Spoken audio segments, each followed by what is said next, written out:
કેટલાક વાહન ચાલકોએ ઈ ચલણ ઉપર જે ઓનલાઈન સમાધાન શુલ્કની રકમ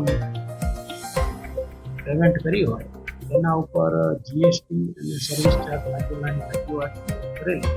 એ બાબતમાં ખરાઈ કરતા ખરેખર તેઓએ થર્ડ પાર્ટી એપ્લિકેશન, દાખલા તરીકે કાર24 એ ટાઈપની કોઈ હોય તેના ઉપર જઈ અને એ એપ્લિકેશનની સર્વિસનો લાભ લીધો હોવાના કારણે એ સર્વિસ ટેક્સ અને જીએસટી લાગેલા આવે.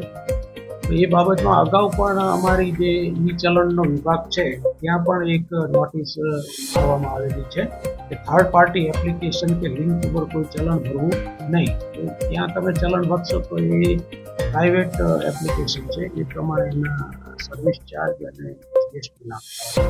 પરંતુ જે ગવર્મેન્ટની જે સાઇટ છે જેમ કે ઈ ચલણ પરિવહન.ગવર્મેન્ટ, પછી વી-કોર્ટ અને 2022 પહેલાં જો કોઈ ચલણ બનેલા હોય તો www.suratcity.ની જે સાઇટ છે એના ઉપર જો ભરવામાં આવે તો આ પ્રકારના કોઈ વધારાના ચાર્જીસ લાગશે નહીં.